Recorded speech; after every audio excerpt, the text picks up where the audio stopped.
Hi, I'm George Crump, lead analyst with Storage Switzerland.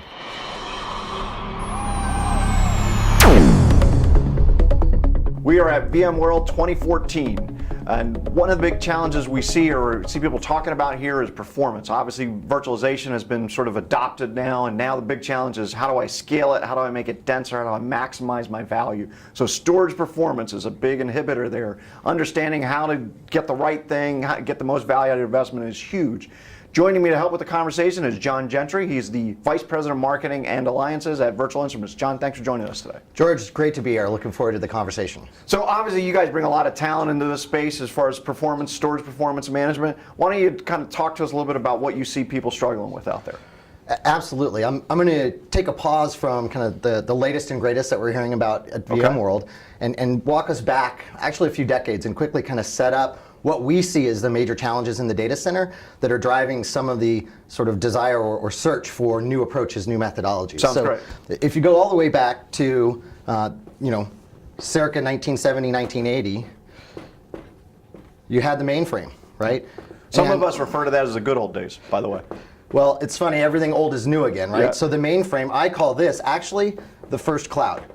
Right, because it was a shared system, right? You got MIPS and I/O latency requirements. You shared that out to different workloads in the environment. Yep. You actually had phenomenal performance management because it was a closed system. Right. But that also meant something else. Big money, right? Only a few enterprises could afford it. It was massive. It required extensive expertise. So we migrated from that and we said, let's go to the era of open systems. Yep, client server basically, right? Yep, client server. And now we have this traditional architecture where you have, your front end tier, you got your business logic, and you're talking in traditionally to some massive storage array, right? And it was your classic scale-up architecture, distributed compute. We saw the decentralization, the first wave of democratization of IT, and this required something called enterprise systems management. How do I manage those dispersed systems? The challenge was most of the vendors in that space were the same vendors selling you each of these tiers. And they were focused on either the storage tier or the server tier, or in some cases, the enterprise, and you had the rise of companies like CA and BMC. Right? Fast forward another 10 years, and you have this thing called the internet. And now I'm not just distributing compute within my enterprise, I'm throwing it out and I'm connecting enterprises, I'm connecting to customers, I'm connecting to business partners, and all of a sudden it's this same fundamental stack, but now it's connected out and interdependent, and I have to introduce things like DR and business continuance. Right? How do I talk between data centers? A broader location now, right? Here it was all in one little building. Now it could be across the country or around the world. Or even more importantly, I may have had distributed talking, say, from a central data center to branch offices in a bank. Right? Now I'm doing that with multiple banks. I'm doing interbank communications. And it was the rise of this thing called network performance management. We had plenty of compute power. We had plenty of storage horsepower. The network was the challenge. And you remember those days of blaming on the network. But the fundamental management philosophy of this stack didn't change. If I had a storage vendor, I used their storage management tools. If I had a server vendor, I used their server management tools. Network, same thing. And what happened was, in order to ensure I was highly performant and delivering for my end user, I would just throw capacity at the problem. There wasn't a lot of sophistication. It was pretty much physical boxes, large enterprise arrays.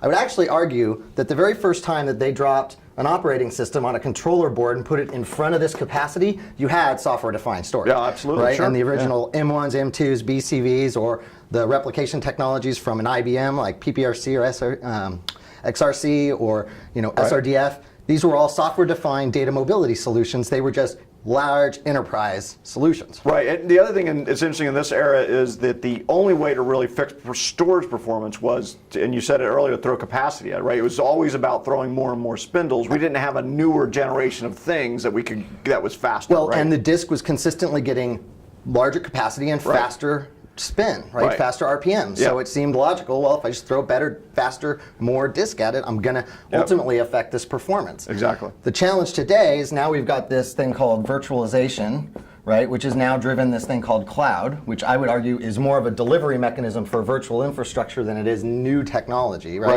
But fundamentally, now we've got, instead of large client server, you've got a lot of distributed x86, and it's highly interconnected. You're still going through fundamentally some kind of business logic layer, and you're back into big storage, But what's happened here is virtualization has permeated all the way down that stack. Right? So now I got virtualization at the server tier. By the way, I'm still reliant in many cases on the legacy systems that I built. The business logic of a company doing risk assessment, as an example, on a loan, right? The customer may be accessing you through a web app, but the business logic's sitting in a client server tier, or it may be sitting all the way back in the mainframe. And this is what we're seeing in the modern data center. The tail on this technology is so long. You've got companies that they want to race to the new shiny object. They want to build that private cloud. The business processes are fundamentally reliant on generations of technology.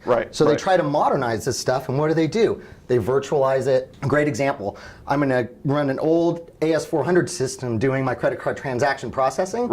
I can't modernize that application to fit in a scale-out or highly virtualized infrastructure. So I drop it on the next best thing, a logical partition in an AS400 box or in an AIX box.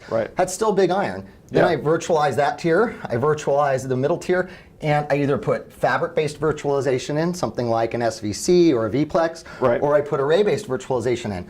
What have I done now? I've taken what used to be a fairly straightforward proposition, challenging but straightforward, of saying I have a physical asset running an actual workload that's pinned to that asset.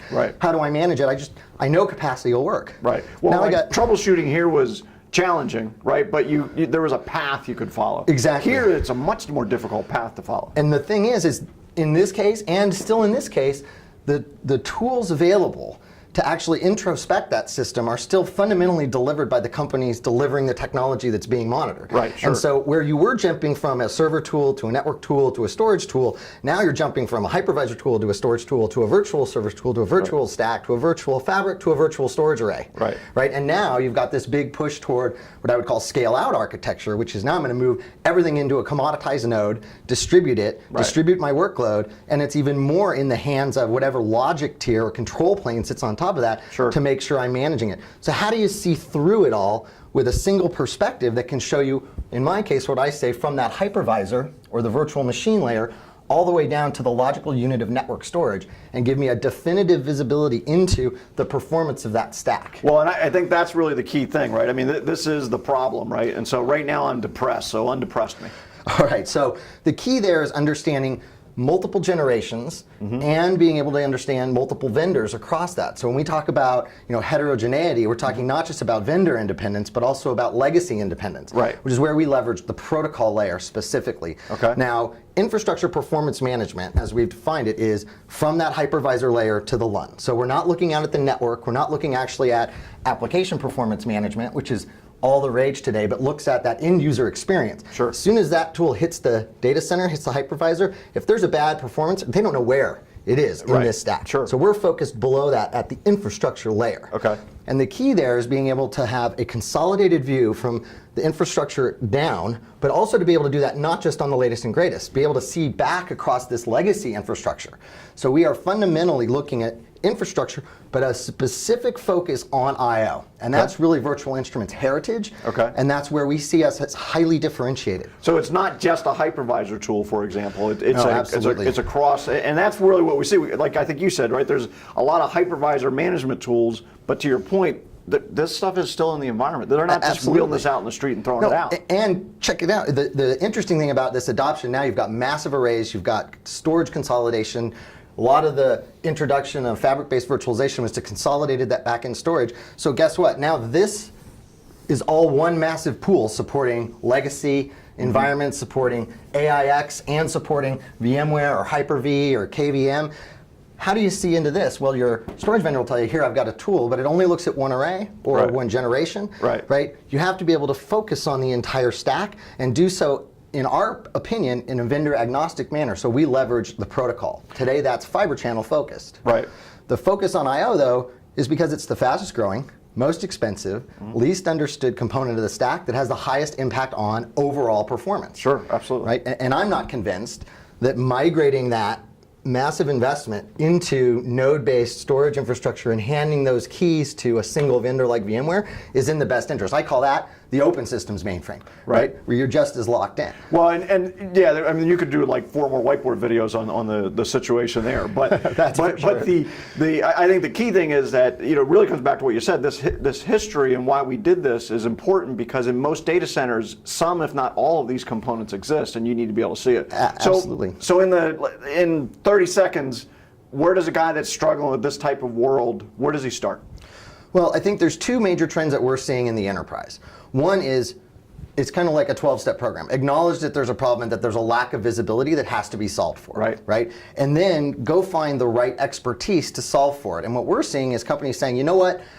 Giving me an SLA around the server tier or giving me a SLA around the storage tier, no longer viable. The silos that have existed both across tier and across generation of technology, the fact I have a big Unix team and an x86 Unix team that's VMware focused, no longer viable. So give me a service delivery team that has expertise from all of those legacy environments and across the end-to-end stack to give me an SLA to the business. Okay. That's the only way you're going to compete with the Amazons or Azures in terms of speed of delivery, agility, and cost. And you have to be able to do that at a higher service level than those other organizations to keep that workload in the enterprise. And so that's where we would say form a cross-functional performance management team with an emphasis on expertise at each layer, converged into giving the business a single service level. Okay, great. Well, John, thanks for joining us today. No, Appreciate it's been my pleasure. Thank you. I'm George Crump, lead analyst with Storage Switzerland.